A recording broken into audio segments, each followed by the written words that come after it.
In 1998, a particularly tough unit emerged within Russia's FSB, the Department of Counterintelligence Operations, or DCRO. Initially, their focus was on American activities in Russia, especially targeting U.S. diplomats. They would discreetly break into the apartments of American officials, photograph documents, plant listening devices, and sometimes even steal valuables. Washington politicians often just watched this happen. After all, if they wanted to maintain communication with the Kremlin, what could they really do about this spy-game slavery? Eventually, they came up with a theoretical solution: send more soldiers to Russia disguised as diplomats, specifically Marines. The idea was that if there was a forceful detention or an attempt to set them up, these guys could defend themselves. But Moscow's special services had a countermove for this tactic too. They sent attractive women to get close to these American soldiers, who would then coax confidential information from their new partners. Now, the only thing you really need to understand about the DCRO is that they are practically the one unit in the entire FSB structure that the international intelligence community seems powerless against. NST. Diplomats know they're being watched by these FSB special forces, but they can't do much about it. Think about it. In 2018, the Russians brutally detained ex-Marine Paul Whelan. A year later, they got Trevor Reed. By the way, after Reed was released from Russian captivity, he actually went on to fight for Ukraine and was wounded. A more recent example is the arrest and imprisonment of Wall Street Journal reporter Evan Gershkovich, who was working in Russia. He was detained at the end of March 2023. The Russian Special Services accused Gershkovich of spying for the United States. All these arrests were carried out by DCRO operatives. Throughout their history, they've been known for some strange and frankly senseless acts. For example, harassing the children of American diplomats, tracking helicopters, and even killing the dogs of U.S. officials. And in every single one of these cases, the United States knew the DCRO was behind it. Why? Because of their signature style. Have you ever heard of the DCRO? Probably not. And that's by design. This highly secretive unit never makes public statements. But according to representatives from the United States and their closest allies, the DCRO has a chilling way of making its presence known. They want their targets to be absolutely certain they're under surveillance, watching their homes, their offices, and everyone they contact. How do they do it? Through bizarre and unsettling calling cards. Operatives have been known to leave a smoked cigarette balanced on a toilet seat. In other instances, they've deliberately left laundry undone in their targets' homes. One American embassy employee even returned home to find a pile of feces left inside their house. It's a terrifying form of psychological warfare, designed to let you know they can get to you anytime, anywhere, without you ever seeing them. You've probably heard about the FSB, Russia's modern-day spy agency. But do you really know what it is? This isn't just some clandestine group working in the shadows. The story of the FSB is a wild ride through history, propaganda, and some truly shocking events. Let's rewind to the late 1980s. The Soviet Union is crumbling. By December 1991, the USSR is officially dissolved, and a new Russia emerges. With a new state comes the need for new security services. But instead of starting from scratch, Russia decided to rebrand the infamous KGB. In 1991, Boris Yeltsin's government launched a so-called depoliticization of the KGB. This massive organization had nearly 500,000 employees, with 250,000 of them being active agents. Now, you might think a complete overhaul was in order. But what really happened? Well, on paper, things changed. New laws were passed, seemingly to show the West that Russia was open and ready for reform. The KGB was split into different agencies, and its successor was born. But was it truly a new beginning, or was it just the old KGB with a new name? The methods, the personnel, and the mindset largely remained the same. Experienced operatives were simply reformatted into the new structure. This laid the groundwork for an agency that would become notorious for its brazen actions. From alleged domestic bombings in the 90s to the high-profile assassinations of journalist Anna Politkovskaya and defector Alexander Litvinenko, the FSB's trail is long and controversial. And like other intelligence agencies that value secrecy above all else, the FSB often acts openly. leaving a trail of evidence. How do they get away with it? A powerful state propaganda machine works tirelessly to convince the Russian public that nothing is wrong, or that it's all a Western plot. It's a unique and chilling strategy. So, what is the modern FSB really made of?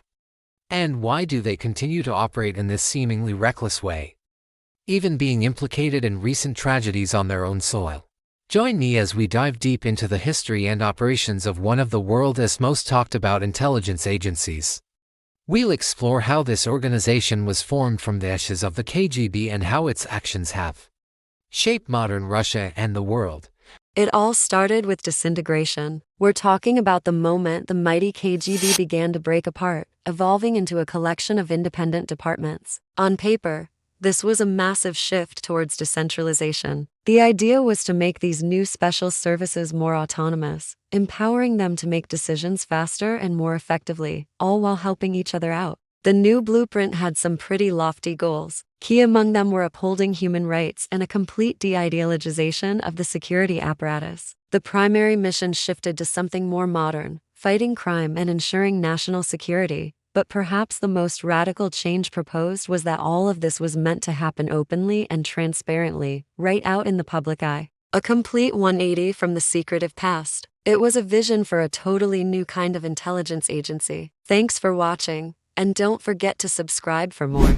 What if I told you the history of Russia's security services is a game of musical chairs with names, but the music of terror and control has never stopped playing? It's a story that should have been about reform, but, well, let's just say things didn't quite work out that way. Back on January 24th, Boris Yeltsin signed an order creating the Ministry of Security. Just a year later, poof, it was gone, replaced by the FSK, the Federal Counterintelligence Service. Then in 1995, another rebranding, the FSK was cancelled and became the FSB, the Federal Security Service, which we know today. You might think with all these name changes in KVD, KGB, FSK, FSB that their purpose evolved. On paper, sure, the duties and powers look different, but in reality, when has Russian law ever been the main event? These aren't separate entities. They're all part of the same toolkit, designed for one primary purpose: to protect a dictatorship and enforce order through fear. It's the same old story, just with a new cover. Officially, the law outlines three main jobs for the FSB: counterintelligence, fighting crime, and intelligence gathering. But let's be real, in practice, the FSB's reach is limitless. They monitor everyone and everything, weaving themselves into every single part of Russian life. To do this, they have countless departments and an army of agents. And why wouldn't people want to join? Working for the FSB is seen as prestigious, and it's incredibly profitable. The state dangles the ultimate carrots: great pay, immense influence, powerful connections, and a VIP pass to all the perks of civilization. It's a system that feeds itself, ensuring the machine of control keeps running smoothly, no matter what name is on the door. It's less about national security and more about regime security, a tale as old as Russia itself. First off, they earn a salary that's considered high by Russian standards. But it doesn't stop there. Successful operations can bring in extra bonuses, boosting their income even more. Beyond the paycheck, there are some amazing lifestyle benefits. They get access to inexpensive mortgages, making homeownership much more achievable. If they or their family members are pursuing education, there are scholarships available to help. And for relaxation, FSB officers enjoy free access to beautiful seaside resorts. Plus, they receive top-notch medical care at exclusive FSB clinics, ensuring their health and well-being are always a priority. The year is 1999, and the Kremlin is in a flurry, gearing up for the next presidential election. Think about it: for a nation historically accustomed to czars and dictators, the concept of choosing a new leader was still a relatively new game. And in this game, one player had already stacked the deck: FSB, the Federal Security Service. By this point, the FSB was a well-oiled machine, deeply embedded in every level of Russian society. Naturally, they were determined to ensure the country's next leader was one of their own. Some Russian historians suggest that it was FSB operatives who handed President Boris Yeltsin a Short list of potential successors. This wasn't just any list, it was a carefully curated selection of their top guys. On it was Yevgeny Primakov, the director of Russia's Foreign Intelligence Service. Then there was Sergei Stepashin, a former director of the FSB's predecessor agency. And finally, the man who was currently heading the FSB itself, Vladimir Putin. The message was clear: Yeltsin could choose anyone he liked, as long as it was one of them. The strategy was brilliant in its simplicity. Yeltsin would resign before his term officially ended. He would then appoint his chosen successor as prime minister, who would also serve as the acting president. This move would buy the FSB precious time before the official elections, time they desperately needed to transform their relatively unknown candidate into a man of the people, a national hero. At the time, the average Russian citizen knew next to nothing about Vladimir Putin. Within the security services, however, he was a known quantity, though not always for the reasons you might think. The official story we often hear is that he was a hardened KGB operative during the Cold War, carrying out high-stakes missions in Dresden. But according to some who held senior positions in the KGB, the reality was a bit less glamorous. They remember Putin more as a junior officer, someone who carried documents and ran errands, not as a master spy. Whether he was a top agent or a glorified paper pusher is almost beside the point. What matters is that in 1998, Vladimir Putin was appointed the head of the FSB. This position gave him immense power and placed him at the very center of Russia's political chessboard. From there, he was just one step away from the presidency, a step the FSB was more than ready to help him take. The stage was set for a transfer of power that would change Russia and the world forever.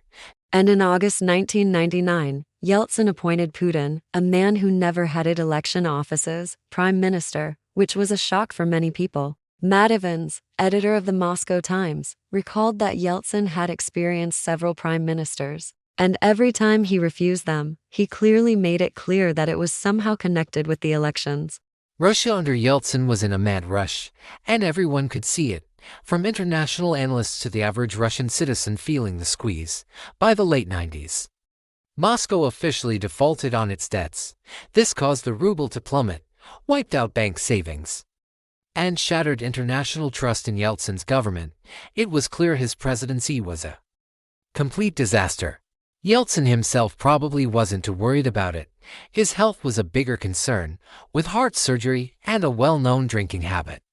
His family and son-in-law were caught up in corruption scandals, tarnishing the reputation of everyone around him. With parliamentary elections looming before the presidential ones, no one wanted to vote for anyone connected to the man who had driven Russia into the ground. And then there was Chechnya. After the First War, the region was lawless and unstable. Foreign fighters were pouring into battle against Russia.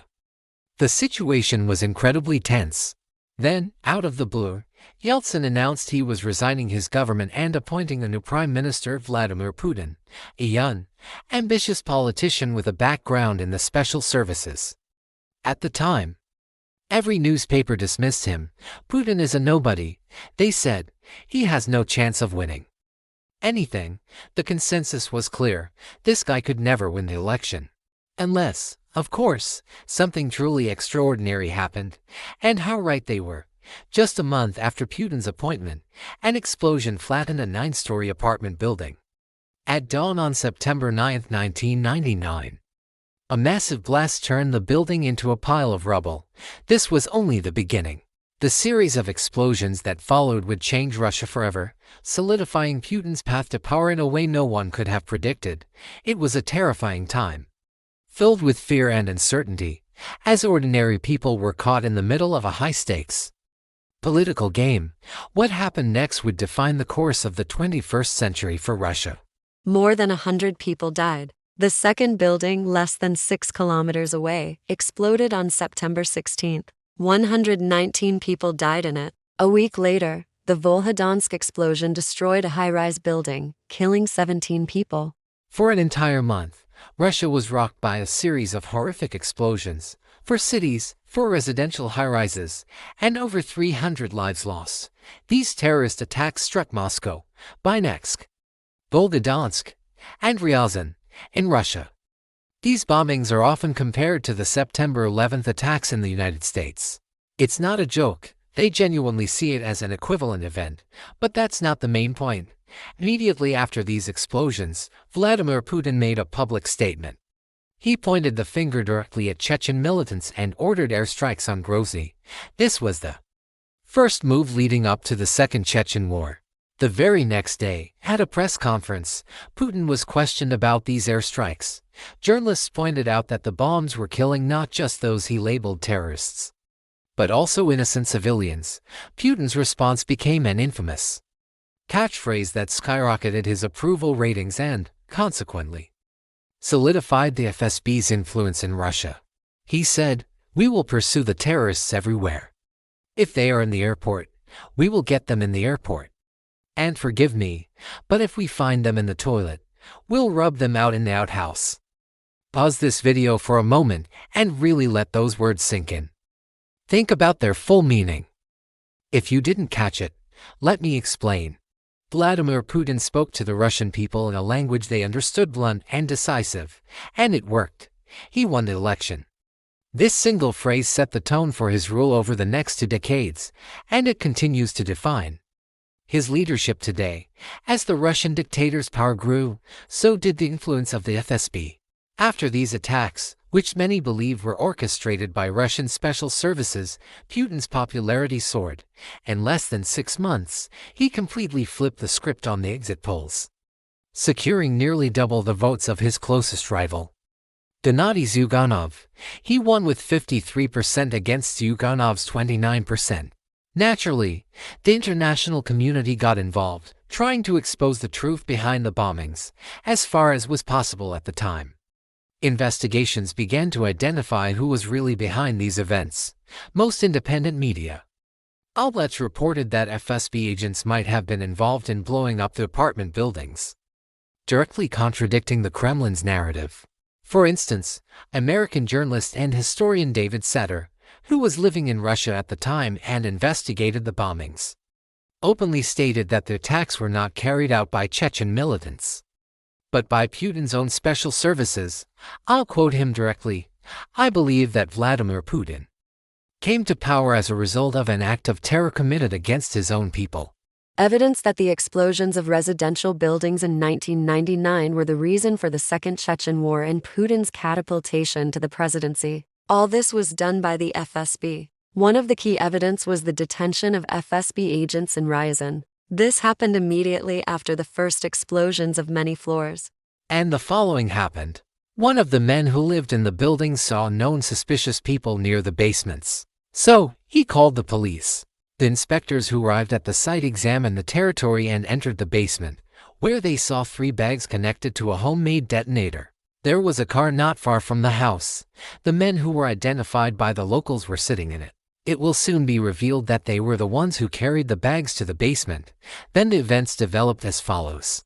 The explosion of equipment was called to the site, and the investigation group found that the bags contained an explosion of the military class, a hexagon, a detonator, and a timer for 5:30 a.m. It is not known whether the police and operatives knew at that moment that the FSB agents were in their hands. The situation began to intensify. It was necessary to react to this. Therefore, the then head of the Special Services, Nikolai Patrushev, who said that in fact it was not an explosion. This is how the FSB agents trained to counter various threats. And the agents who carried the bags were just people who helped prepare the training scenario. There was no explosion in the bags. This is an ordinary safety training. There was only sugar in the bags. That's how the infamous term Ryazan sugar was born. Just a week after that incident, Putin launched a full-scale land invasion of Chechnya. Russian warplanes began dropping bombs, hitting not just Chechen positions but also civilian areas. And while many Russians believed they were fighting some imaginary terrorists, the Ryazan sugar incident actually helped the dictator consolidate even more power. By May of 2000, FSB agents were raiding the offices of NTV, a popular and independent television channel at the time. NTV was known for its critical coverage of the Kremlin. This was Putin's first major assault on independent journalism and a clear step against freedom of speech. From that moment on, the FSB became an all-powerful and unaccountable force, firmly cementing the Russian dictatorial regime in place. But the raids on NTV and other channels were just the beginning. Soon, Putin's personal agents from the FSB started to openly eliminate anyone who was inconvenient for the Kremlin. This brings us to Anna Politkovskaya, one of Russia's most famous journalists and a relentless critic of Putin. Politkovskaya was an investigative reporter for Novaya Gazeta. Today, that publication is banned in Russia. But back then, it was a cornerstone of independent journalism. She fearlessly wrote about the war crimes and human rights violations committed by the Russian army in Chechnya. She also investigated the apartment bombings in Russia, pointing the finger not at Chechens, but at the Russian leadership itself. Politkovskaya received constant death threats and survived several assassination attempts, but in 2006, the Kremlin regime finally silenced her. Her articles, which exposed the dark side of the Russian dictator and his government, weren't just published in Novaya Gazeta, they were appearing in major international media. And that was something the regime could not tolerate. Her story is a chilling reminder of the price of speaking truth to power in Russia. Remember that feeling during the Soviet era, when the lack of information was a real threat? That is the chilling comparison Anna Politkovskaya made back in 2004 in her book Putin's Russia. She warned of a return to that information vacuum, where ignorance itself could be deadly. Today, we still have the internet, a space where information can still flow freely, for now. But for journalists in Russia, the reality is stark. If you want to work as a journalist there, it's often seen as complete subservience. To choose a different path, to speak truth to power, could mean death. A bullet, poison, or a show trial, whatever the special services deem necessary. Politkovskaya called them Putin's dogs. Her words from 2 decades ago ring truer and louder than ever. October 7, 2006, while Vladimir Putin celebrated his birthday, one of Russia's most courageous journalists, Anna Politkovskaya, was murdered in her apartment building. The world was shocked, and a question immediately arose: who ordered the hit? The timing alone was a chilling statement. From the start, many pointed fingers at the FSB, Russia's security agency. It seemed almost certain they were involved, a conclusion widely held across the international community. The problem: finding concrete, official proof. Russia's legal system did its part to muddy the waters. A court convicted several individuals for carrying out the murder. But this only answered the how, not the who. The mastermind remained in the shadows. Shortly after her death, Putin himself made a public statement. He denied any involvement by the Russian government or its special services, claiming her death caused more harm to Russia's reputation than her reporting ever did.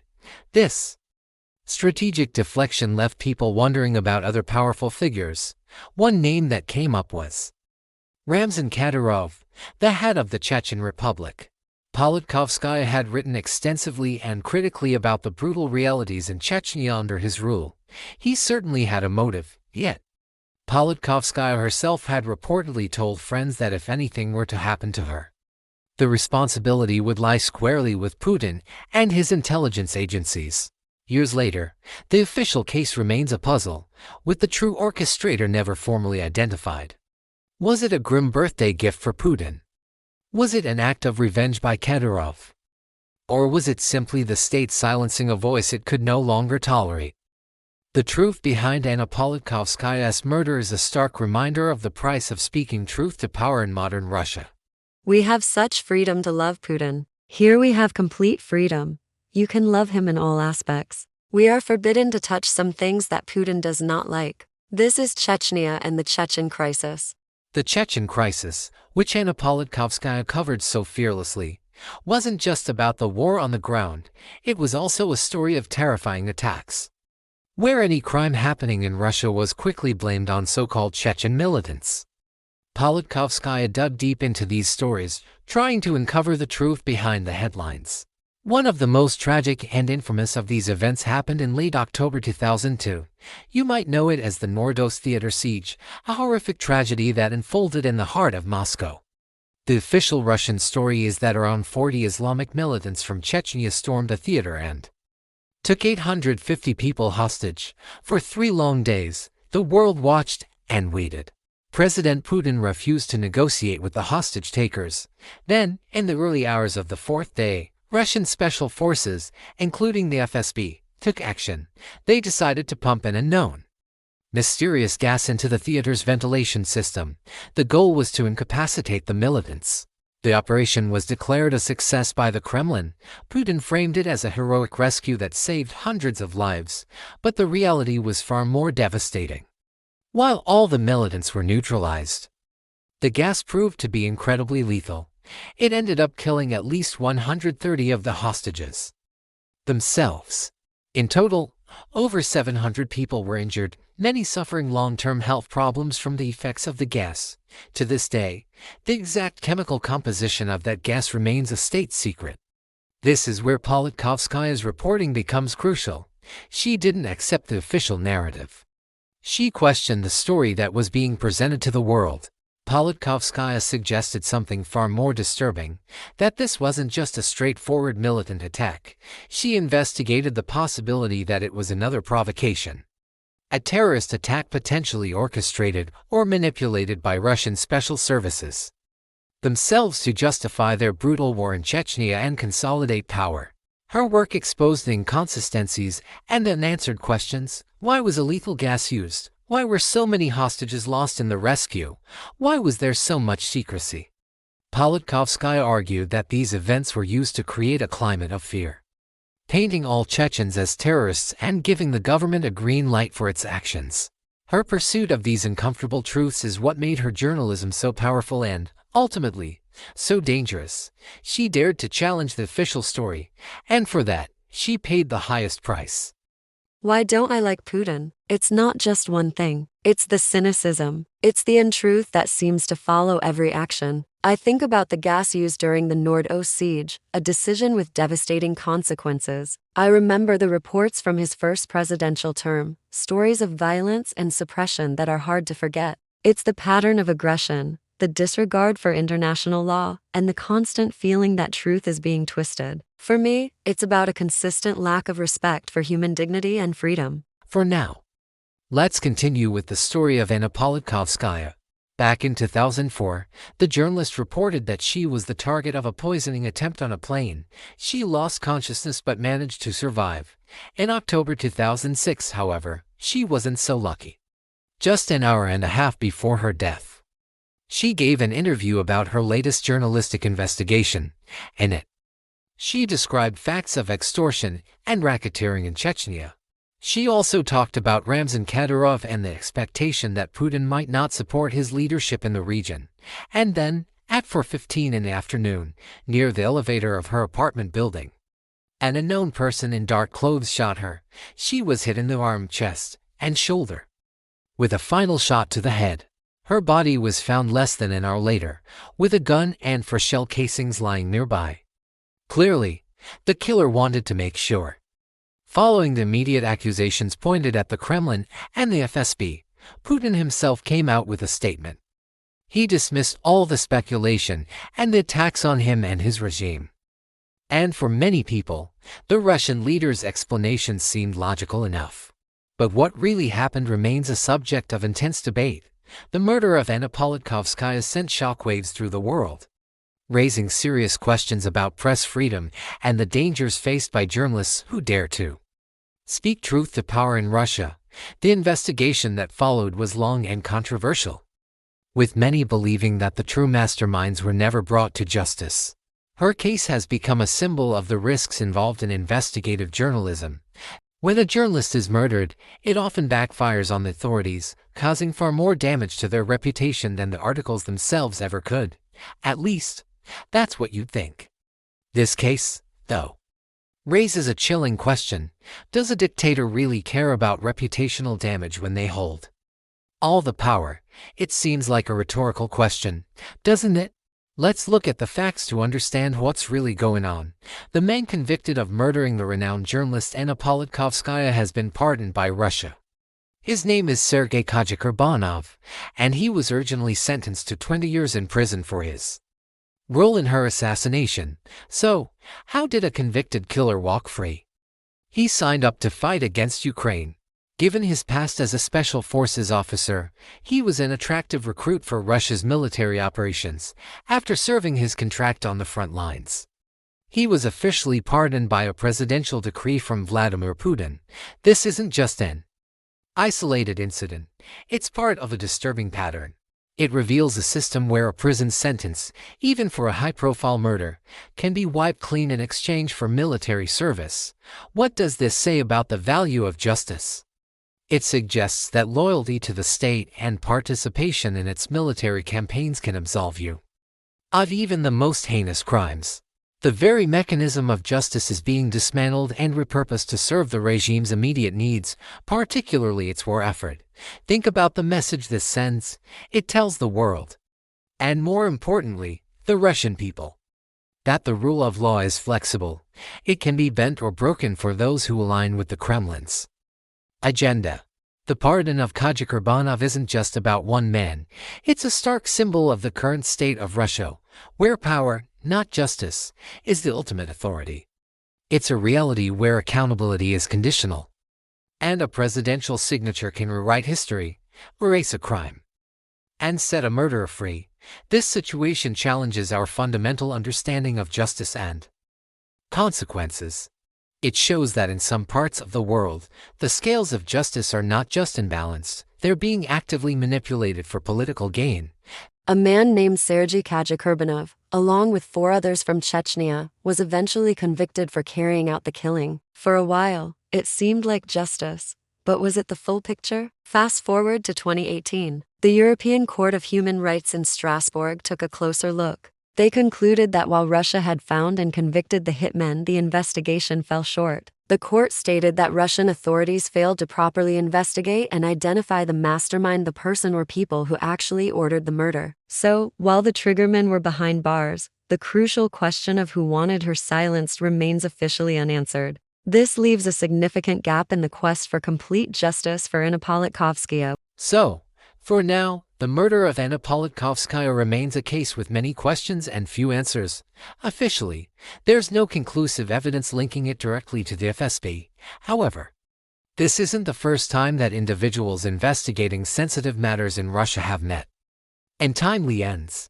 Take Yuri Shchekochikhin, for instance. He was a journalist who believed FSB agents were behind the infamous Russian apartment bombings in 2003, just before he was scheduled to meet with the FBI. He suddenly died. The International Federation of Journalists suspects he was poisoned. In that same year, Sergei Yushchenkov, a Russian deputy co-heading a commission to investigate those same explosions, was shot and killed as he tried to enter his apartment. He also pointed the finger at the FSB. The reach of these operations isn't limited to within Russia's borders. In 2006, the case of Alexander Litvinenko demonstrated that this influence could extend all the way to Britain. Litvinenko was a former KGB and then FSB officer. He worked within the security services for over a decade. Things took a dramatic turn in November 1998. At a press conference, Litvinenko and several colleagues publicly claimed that their superiors had ordered them to assassinate the oligarch and politician Boris Berezovsky. This public confession, followed by his sharp criticism of Vladimir Putin's regime and an open confrontation, made him a target. Russian authorities reportedly tried multiple times to neutralize him, often by attempting to frame him with various legal cases, but these efforts failed. Litvinenko's story would soon take an even darker, more infamous turn on the streets of London, a story we'll explore further. Imagine being arrested by your own country's security agency, not once, not twice, but multiple times. This was the reality for Alexander Litvinenko, a former FSB agent himself. The FSB, Russia's Federal Security Service, seemed to have him in their sights, repeatedly bringing him in on a laundry list of suspicions. One day, he was accused of overstepping his authority. The next, it was something else, like illegally buying weapons. It was a relentless cycle. But here's the interesting part. Every single time, Litvinenko walked free. Either a court would acquit him, or the case would simply be dropped due to a lack of evidence. It was like a revolving door of accusations. Yet, despite these repeated failures to make anything stick, the Russian authorities just kept coming up with new charges against him. How does a spy's story end? For Alexander Litvinenko, a former Russian agent, the final chapter was written in London, far from his homeland. After receiving a 3.5-year sentence in Russia, he managed to escape to Britain in the early 2000s and seek political asylum, but he didn't just disappear into a quiet life. By 2004, Litvinenko was reportedly working as an agent for Britain's MI6 and had also established connections with Spanish intelligence. He dedicated his new life to exposing what he described as the Russian mafia's operations in Europe, specifically detailing links between criminal figures and Russian officials. He was an outspoken critic of Russian intelligence agencies, even allegedly exposing agents to the British. He frequently condemned Vladimir Putin and the entire political system in Russia. However, his most dangerous work was a collaboration with historian Yuri Felshtinsky. Together, they published a book titled Blowing Up Russia. The book made a shocking claim that Russia's own security service, the FSB, was behind the 1999 apartment bombings in Russia. It detailed a narrative of how Putin rose to power and alleged deep connections between Russian spy networks and organized crime. Back in Russia, the book was promptly banned, and copies were seized by the FSB.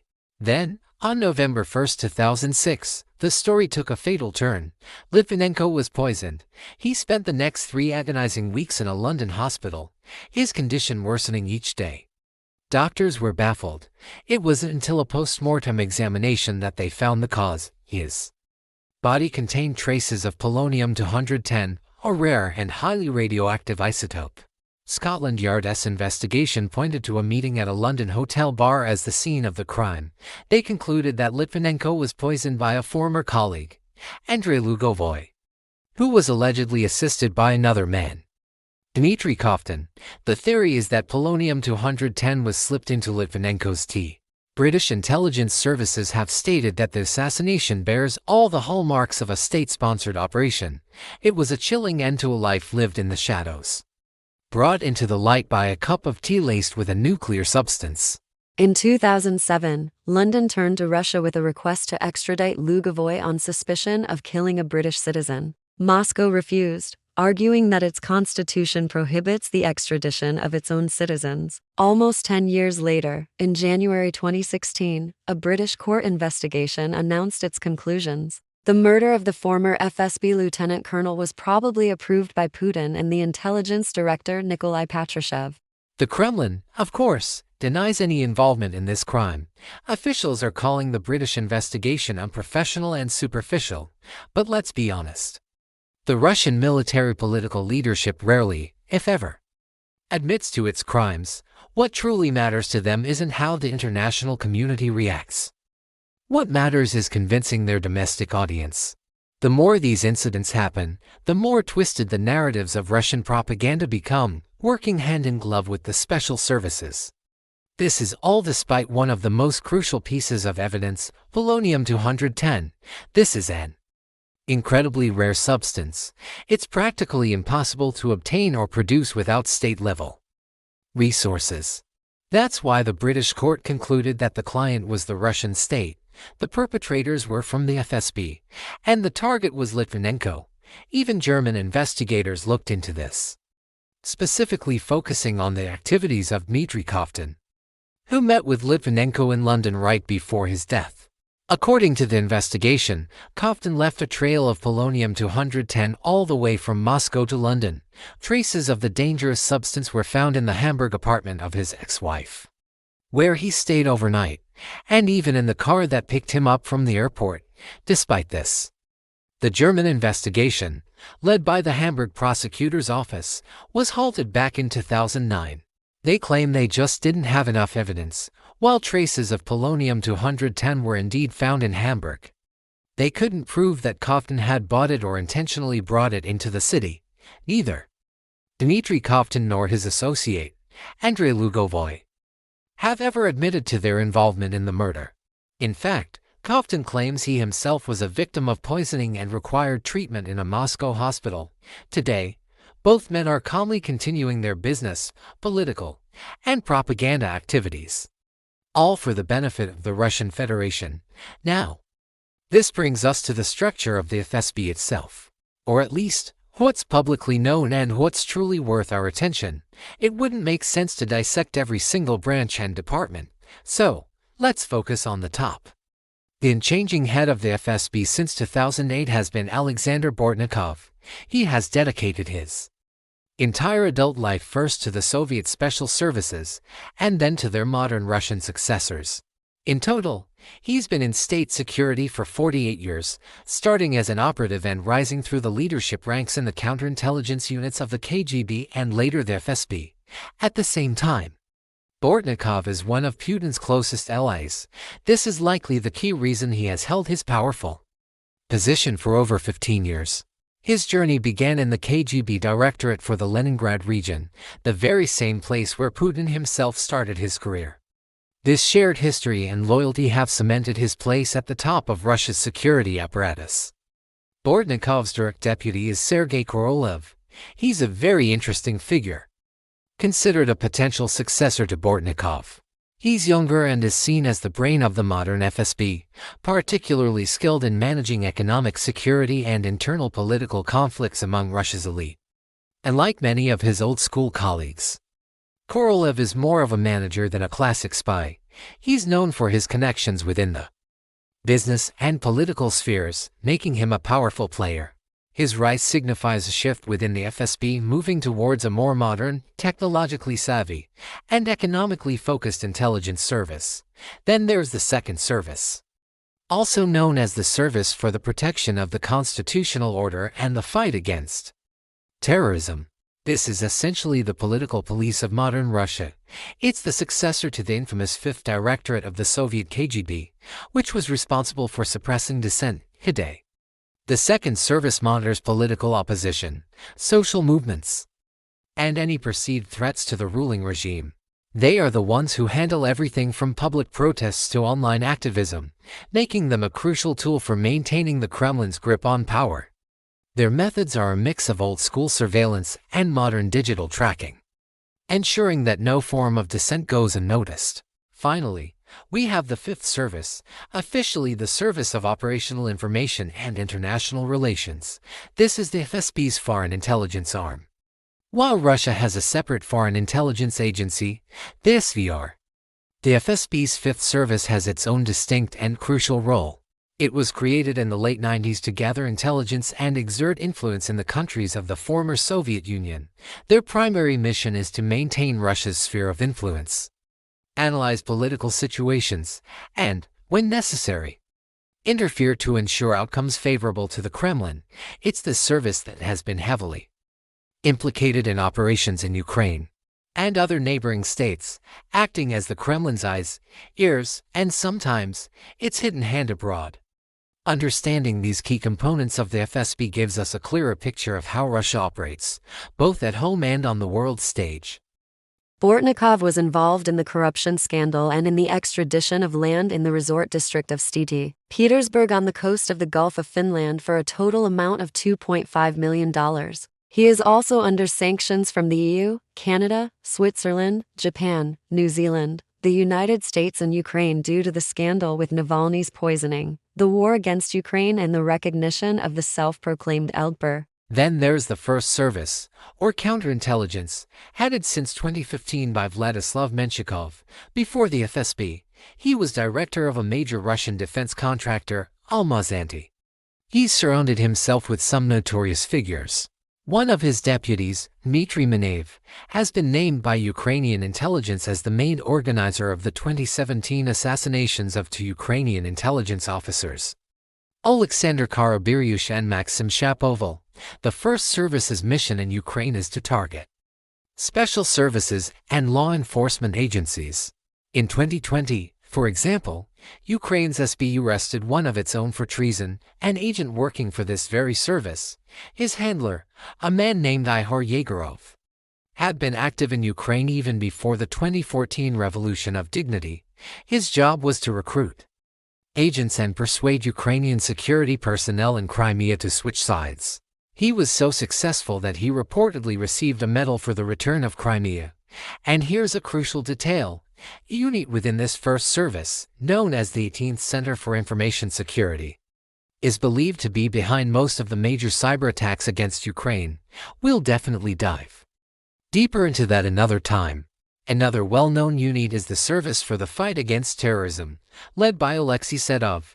Ukrainian intelligence accuses him of orchestrating provocations during the Maidan protests, claiming he and his people were involved in preparing snipers in 2014 within Russia. This service monitors political opponents and youth movements. It's the direct descendant of the KGB's infamous Fifth Directorate, which suppressed dissidents, intellectuals, and religious groups in the Soviet era. Now, let's circle back to the Department of Counterintelligence Operations, or DKRO. This is the unit that keeps an eye on foreigners in Russia, especially Americans. Their tactics are straight out of an old spy movie. The current U.S. ambassador to Russia, Lynn Tracy, constantly faces harassment. Her power gets cut, she's under constant surveillance, and they do everything they can to make her life difficult. American officials have reported that DKRO agents, often using methods reminiscent of the East German Stasi, regularly sneak into diplomats' apartments. They move things around, rearrange books, plant listening devices, and even steal personal valuables. It's gotten so bad that diplomats are advised not to keep anything of value at home. In one bizarre incident, agents allegedly stuck the Z symbol on the roof of a diplomat's wife's car and then tried to follow her with drones. U.S. officials openly state that the DKRO is behind these actions, and they even believe that the Russian police stationed outside the U.S. Embassy in Moscow are actually operatives from this very department. American diplomats who are sent to Russia undergo special training to avoid the DPRK and other FSB operatives. They also receive a set of instructions, unofficially known as the Moscow Rules. Recently, these rules have been renewed to reflect a more aggressive position of the Russian security services. After the Soviet Union fell, a man named Alexander Zhamov took charge of Russia's counterintelligence department, the DPRK. This wasn't just some random guy.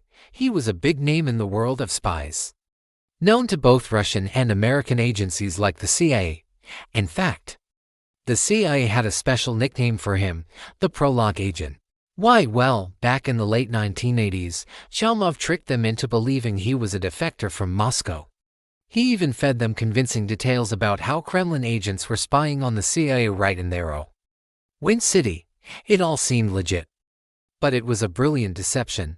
Zhamov was actually running a secret mission called Operation Phantom. His real job was to distract the Americans, to keep their eyes off the real Russian moles hidden deep within their own intelligence services.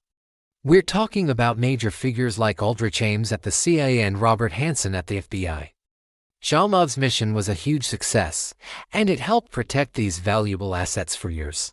Because of this and other successful operations, Zhamov was promoted to head the DPRK from its very beginning. This department has been laser-focused on monitoring anyone from America who sets foot in Russia: investors, reporters, tourists, diplomats. You name it. It's said to be one of Putin's favorite units. He reportedly uses the DPRK to recruit foreign journalists, sending in agents who gain their trust only to leak information about planned articles, interviews, and investigations back to the Kremlin. The constant surveillance on American diplomats, which we've discussed before, really ramped up after 2012. That's when Putin started a new presidential term amid massive public protests. His security services pointed the finger at the United States and the West, blaming them for the unrest. This sparked a wave of anti-American sentiment across Russian television and society, creating a level of hostility that hadn't been seen since the height of the Cold War in the 1970s. The actions of figures like Zhamov and departments like the DPRK are a stark reminder of how these intelligence games have shaped and continue to shape international relations. DPRK agents began to follow the children of the American ambassador. They watched them at school, at football practices, and even at McDonald's. Diplomats reported that their apartments had broken doors, and one of the embassy employees found his dog dead. Probably the animal was poisoned. Another diplomat said that the Russians spied on him from a helicopter. One DPRK employee was even beaten during an illegal attempt to penetrate the embassy's territory. Being an American ambassador in Russia sounds like one of the toughest gigs out there. Imagine this, your diplomatic car gets blocked right in front of the embassy. And the local police just take your driver's license. When you complain to the foreign ministry, they just shrug and say they can't control the FSB. It's a tough environment, and a big part of that is the unseen world of cyber operations. Let's talk about one of the main players, the FSB's 16th Center. This isn't just any IT department. They're specialists in cyber operations. We're talking interception, decryption, and hacking into foreign devices. Their full name is the Center for Radio Electronic Intelligence and Communication Services, and they have a long history. After the Soviet Union fell, this unit was known as the Federal Agency for Government Communication and Information. Their job was signal intelligence and keeping Kremlin communications secure. Their emblem tells the whole story, a satellite dish for signal intelligence and a key being shattered by lightning, symbolizing their power to break encryption. They've been around the block and have tons of experience. Around 2010, the 16th Center ramped up its global cyber operations. They started by targeting the energy sector. And since 2020, they've added aviation to their list. Why go after critical infrastructure like this? It's about causing disruption and stealing sensitive data that can be used as leverage against other countries. Essentially, they're constantly probing for weaknesses to exploit in future attacks. One of their signature tools is malware known as Crowbot. This nasty piece of software is the core of their spy operations, which have been running for nearly 2 decades. Crowbot is designed to quietly steal confidential information from specific targets. Think government networks, research institutions, and even journalists. These operations have been tracked in over 50 countries worldwide. The 16th Center's activities span across Europe, America, and Asia, targeting things that affect our everyday lives. We're talking about energy grids, healthcare systems, financial institutions, schools, and government bodies at all levels. Their goal isn't always to cause a massive, destructive blackout. Sometimes, it's more subtle. They might paralyze a system just long enough to collect the data they need, and then sit back and monitor the situation, waiting for the right moment to use what they've learned. The British government has revealed that at least 16 employees of the 16th Center of the FSB are responsible for cyber operations for monitoring or attempts to gain unauthorized access to computer systems of dissidents or political opponents and Russian citizens abroad. There's another key player in Russia's security apparatus, one that operates in the digital realm, the 18th Center. This unit is part of the FSB's first service, which, let me remind you, is their counterintelligence branch. Researchers widely believe that many of Russia's infamous hacker groups are organized right here, within this 18th Center. What's interesting is that these groups aren't a monolith. They're specialized, targeting different countries and regions with tailored operations, depending on the mission. Their tactics can range from standard data theft to leaking sensitive information about specific processes, and surprisingly, right now, the vast majority of cyber operations from all FSB branches are laser-focused on Ukraine. According to the Security Service of Ukraine, or SBU, the number of Russian cyber attacks has more than tripled since the start of the full-scale invasion. We're talking about at least 10 attacks every single day, varying widely in their complexity and sophistication, but the FSB's direct involvement in Ukraine isn't new. We can trace its modern activities back to the night of December 11, 2013, during the Maidan Revolution. That was the night security forces tried to break through to the Maidan, and it was also when the first delegation from the FSB arrived in Kyiv. According to journalists, Russian special services made at least 3 of these visits, though that's just what we know for sure today. To avoid attention, the operatives stayed at a special SBU sanatorium in a quiet district. Curiously, each of their arrivals coincided with an escalation on the Maidan. One visit was from December 13th to 15th, another spanned from January 26th to 29th, and a third from February 20th to 21st. The official purpose was logged as an exchange of experience, but their real goal seemed to be analytical support. In simpler terms, FSB officers were acting like crisis managers, showing up every time the Yanukovych government failed to suppress the protests. Many analysts even believe the lessons the FSB learned from the Maidan were later used to help Belarusian special services crush their own country's protests, stopping them before they could gain momentum. Whether that's the full story, we may not know for decades until documents are declassified. Today, the FSB's focus is almost entirely on the war. I mentioned before that 3 departments traditionally handled Ukraine. Now, with the full-scale invasion, every single FSB department is involved in some way with our state. Even when their work is inside Russia, the Department of Economic Security, for example, is working overtime to figure out how Russia can not only survive but also grow under the weight of Western sanctions. The Department for the Protection of the Constitution is busy enforcing pro-war attitudes in universities, schools, and even kindergartens. Their main goal is to ensure the regime's stability during the biggest crisis Putin and his circle have ever faced. For people who have lived under occupation, the FSB is a terrifying, tangible reality. Operatives from this service play a major role in the filtration of Ukrainian citizens in temporarily occupied territories. They run the filtration camps, where they identify Ukrainian soldiers, police officers, and volunteers. They try to recruit collaborators or extract vital intelligence. And as you can imagine, this doesn't happen through friendly dialogue. People are interrogated, their homes are bugged, their phones are checked, social media accounts are seized, and fingerprints are taken. Torture is common. In some cases, the FSB forces Ukrainians to record videos, saying things that benefit the Russian army. These videos are then handed over to propaganda outlets, which spread them to influence Russian society and even parts of the Western world. This is the multifaceted, brutal reality of the FSB's operations today.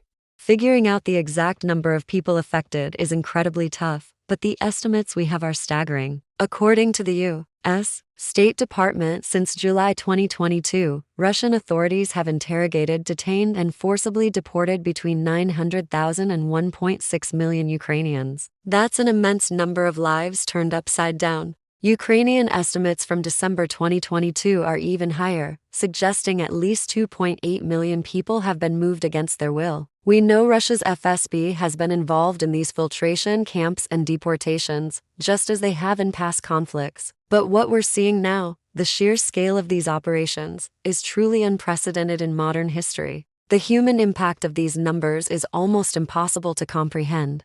Beyond the headlines, a shadow organization is pulling all the strings. That organization is the FSB, Russia's Federal Security Service. While Russian propaganda paints a picture of liberation and new beginnings, the reality on the ground is far different. From the very first days of occupation, cities like Berdyansk have been under the FSB's complete control.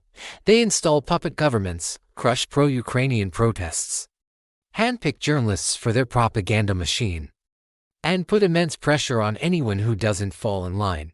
They hunt for Ukrainian law enforcement and military personnel, demanding they surrender their weapons, and if you hold a pro-Ukrainian stance, you become a target for detention.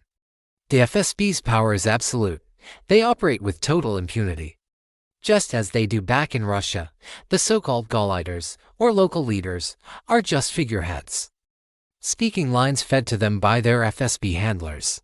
In Enerhotter, home to Europe's largest nuclear power plant, the FSB is busy trying to force plant workers to cooperate with Russia's state atomic energy corporation, Rosatom. But their control goes even deeper. The FSB is actively spying on the local population. Locals speak of a system called SORM, a massive surveillance tool designed by the FSB.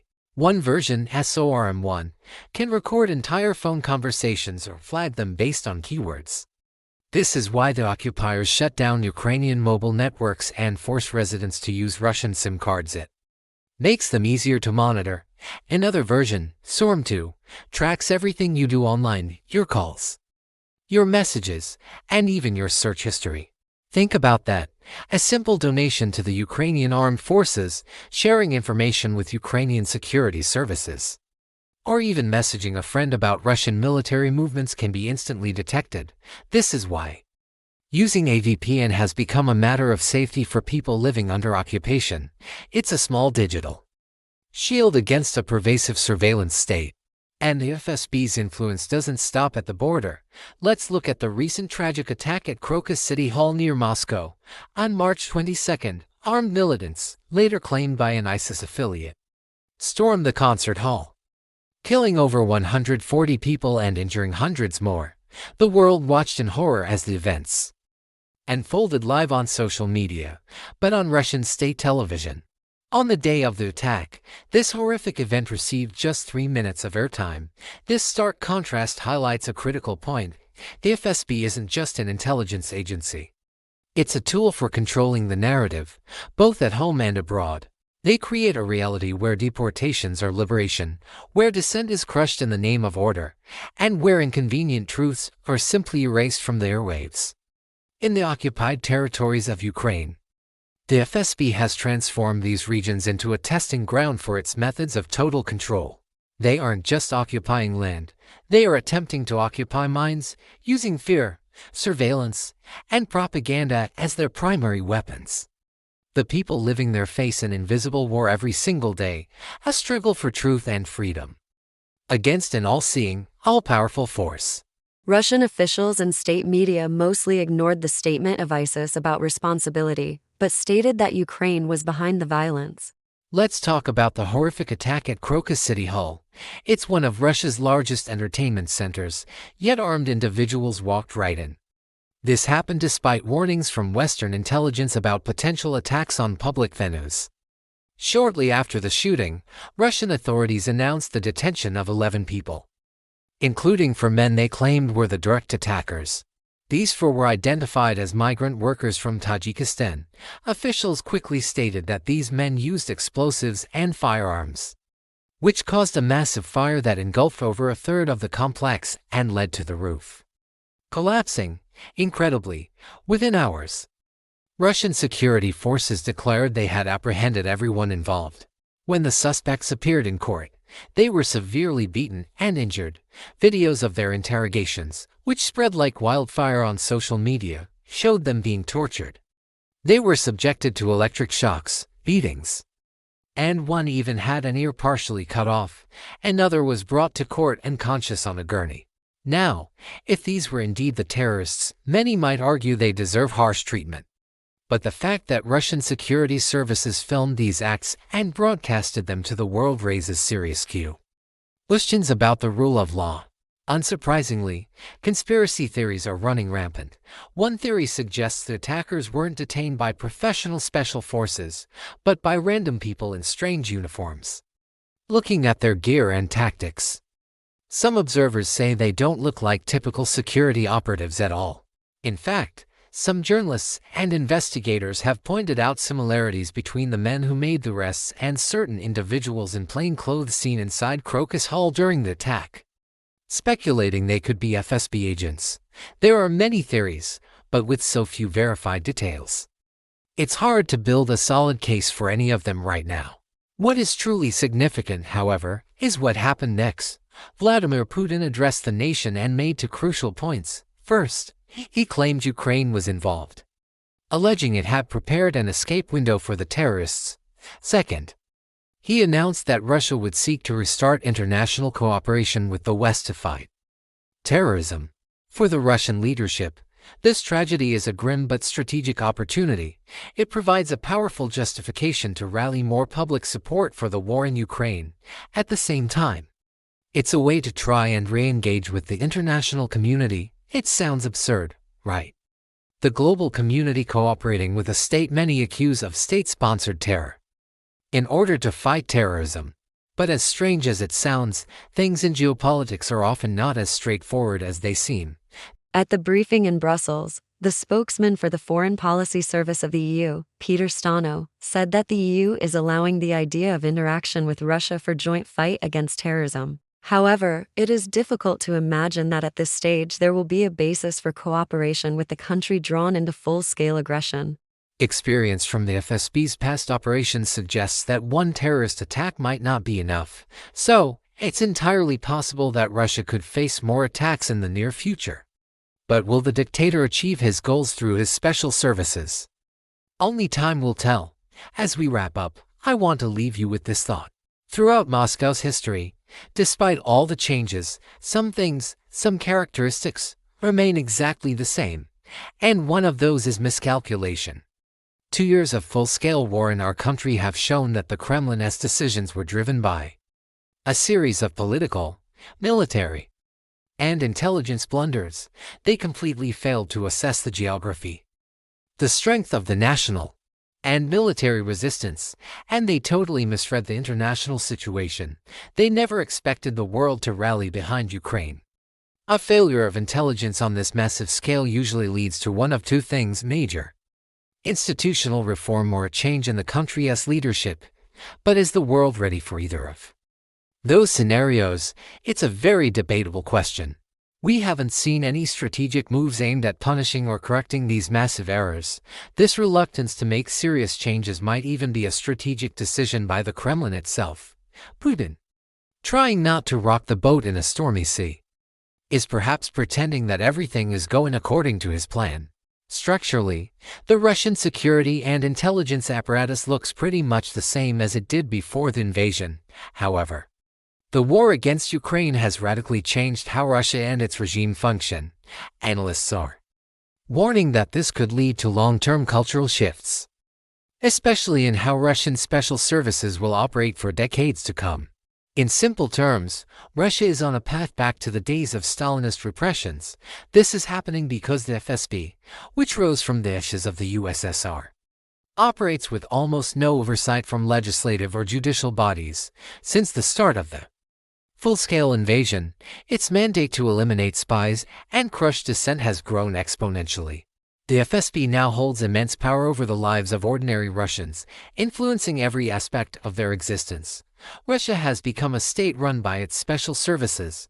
In one of his articles, the arrested journalist Evan Gershkovich wrote that the invasion of Ukraine was designed and developed by FSB agents. To question or oppose their plans is seen as absurd. To make matters worse, Russia passed a new law on state treason, which further empowers the FSB to intimidate anyone who criticizes the war. Today, they can conduct searches, seize property, and interrogate citizens, all without a court order. A draft of the FSB documents from the previous cases of surveillance of foreign reporters shows that the heads of the agencies, along the command line, add notes to the olive trees on the fields of official notes. They do this so that the higher authorities can erase any comments that can upset or anger the Russian dictator. They have their own reality, their own view of the world, and their own rules. What can you expect from a state where 77% of Putin's administration are people with experience in intelligence services? Are the army? The dictator himself is the former director of the FSB. The head of the Security Council is also from the FSB. Key positions of power are held by people who work or have worked in special services. A country that was a monarchy until 1917, then a dictatorship until 1991, and from 1994 became an authoritarian regime, simply cannot be a democracy. At least, not today. Thank you for watching this video all the way to the end. Give it a thumbs up or down, leave a comment, share this video, and be sure to subscribe to the channel to help it grow.